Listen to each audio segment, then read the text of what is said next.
Washington is handing out your money like water. Today, the automakers were promised $14 billion to start. But what about the hundreds of billions the government's spending? Where exactly is it? Turns out it's impossible to find out. Give me a break. Where is the money? What'd you do with the billions? I went to look for it. What'd you do with our tax money? Answers to questions like that were not required when the Treasury started handing out the first $700 billion of your tax dollars. And the purpose of those billions? To restore confidence in our financial system. And stocks dropped 800 points today. It didn't exactly work.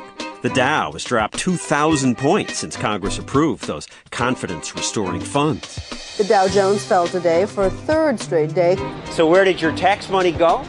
Well, billions so far have gone to about 160 banks. The Treasury Secretary said taxpayers will be told what's happening.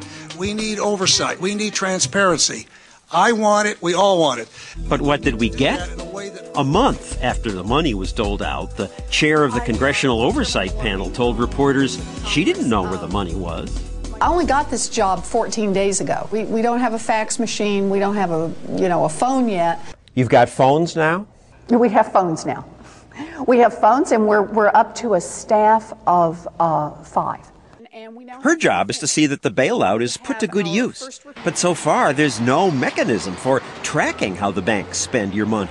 If taxpayer dollars are going to be stuffed into these banks, then there are responsibilities that go with that. Taxpayers are stuffing money into these banks, and there's no tracking mechanism? There's no apparent tracking mechanism for it. This is the taxpayers' money, and we need some answers. Some in Congress are mad about how the bailout's working. Or not working. It has been a dismal failure. We are going down a rat hole, sir. I don't think you all know what you're doing now. Many politicians want more to go to homeowners to protect them from foreclosure. As recently as last week. Mr. Chairman, I'm sorry, Mr. Secretary. It is nobody's view that we have been as successful as we need to be for the sake of the economy in reducing foreclosures. Barney Frank chairs the committee that approved the bailout. I think it is worse. Because we've been dissatisfied with the way in which they've spent the first half of this, we have blocked them from spending the second half. But that's not the half of it. While the media focus on those billions, the Fed, the Federal Reserve Bank, is quietly committing trillions of your tax dollars.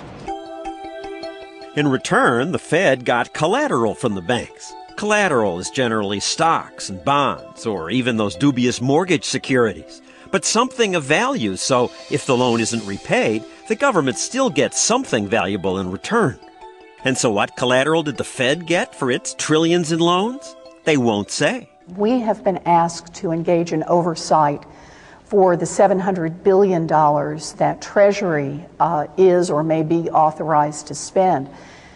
But the Federal Reserve Bank is out there now committing trillions of dollars. And we don't even know exactly where it's going. No, we don't even know in the case of the Fed to which institutions it's going, much less to what use it's being put. Are you not worried about that? I'm somewhat concerned about it, yes. In most of these cases, they are getting what we believe to be appropriate collateral. If it's appropriate collateral, then wouldn't private investors be rushing to buy that? Why would the Fed have to step in? These questions are just baffling. Do you think somebody made up this whole crisis? No, there were no private investors that were willing to do what the Fed did because they were worried. So where has the Fed put trillions of your tax dollars? Where's my money? What banks got the money? Did you get any good collateral? What was the collateral? The Fed won't say.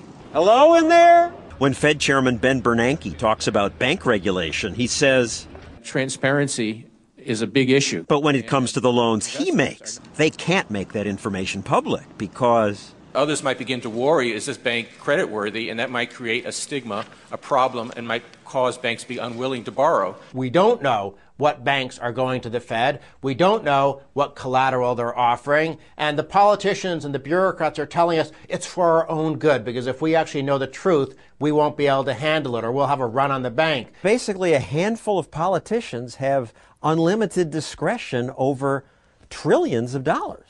And this is what you find with corrupt third world governments. And yet we're going down that same path of the rule of law being set aside and political discretion being the way that resources are allocated. It's so strange. Just recently, Congress was all upset about projects that cost millions of dollars. I've worked to kill funding for the bridges to nowhere. This $400 million disaster should have been shut down a long time ago. This is fiscal responsibility. But now the government's loaning billions to the automakers. The American people want the auto companies to succeed, and so do I. And with even less debate, they gave hundreds of billions to banks. And the Fed is committing trillions. It's like Washington is saying, here, take this, take that, anything we can do. Just so you won't blame us if we go into more of an economic slump. Trouble is, eventually, all this money has to be paid back. That will be debts, not just for us, not just for our children, but the legacy we leave our grandchildren and our great-grandchildren. That's what's at stake. And I'm sad to say the answer to the question, where is the money, is we don't know. They say it's a secret. It's a multi-trillion-dollar secret. Give me a break.